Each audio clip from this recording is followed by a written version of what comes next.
All right, now you have submitted your response and your personal thinking on how the concept embodied meaning can be related to the writing project on becoming professional foodies. Now it's my turn to say a few words about what I am thinking by introducing the concept embodied meaning to our writing project.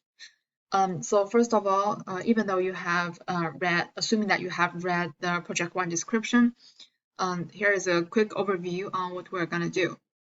You will read people's reviews for a dining place.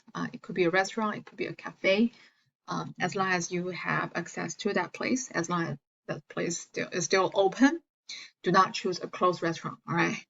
So you will read reviews for that restaurant and then focus on what content and what aspects are included in those reviews. When we review a restaurant, we usually focus on, I would say, based on my experience, people mostly focus on the service, the food, the atmosphere, and that's all. People usually don't comment on the other diners, for example, unless they're too loud. You usually wouldn't complain. Um, the people dining next to you, right? And then we will focus on the language people use. We will learn vocabulary in contexts, and then we will compare and contrast those reviews to see how they are similar and how they are different, and what makes a review unique and makes it stand out. Because some reviews are more helpful, while others are not so helpful. But each review, it could still add something to inform people's decision of whether they want to dine in that restaurant or not. And then after reading all the reviews, well, not all the reviews, but skimming through many reviews of restaurant, you'll make a decision of whether you want to visit the restaurant, and you will actually visit the restaurant in person to experience the service, food, and atmosphere. And when you visit a restaurant, remember to take photos. And it's not just the food. You can also take photos of the dining experience, or even if you have access to the kitchen, which most of you won't have access to, but just in case you have access to the kitchen, some restaurants have their kitchen sort of transparent to the diners so that the diners can see how their food is being prepared. So you can take any photos, take photos of anything that is interesting to you during your dining experience, and you will observe the setting, observe other diners probably, and the waiters, the atmosphere, and you will interact with people, of course. For example, waiter or waitress in the dining place.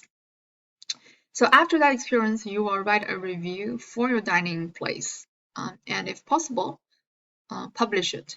Is actually one of the requirements. You want to publish a review to see how people react to it. I have many former students who get discount from the restaurant because their review is so good that the owner of the restaurant said, okay, thank you so much for contributing such a helpful review. So as a reward, let me give you a discount, that kind of thing. And I have got discount because of writing reviews too. As you can see, your writing can exert an influence on this actual world. Isn't that exciting for you?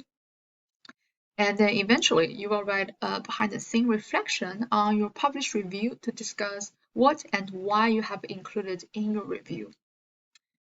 So basically this is what we're going to do in this writing project, and how embodied meaning is related to that. I would say I want our learning experience to be embodied.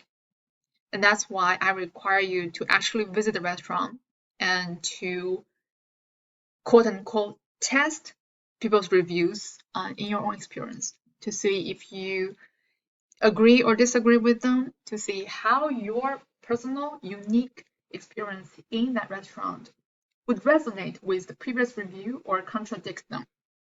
And then you will produce something based on your embodied experience in that restaurant.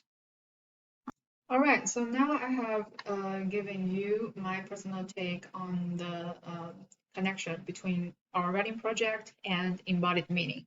I hope you find my response to be inspiring and helpful, and I bet many of you could have thought of something that I cannot think of, and I'm very eager to read what is your thinking on their relationship. So that's the end of the mini lecture. Thank you so much for listening.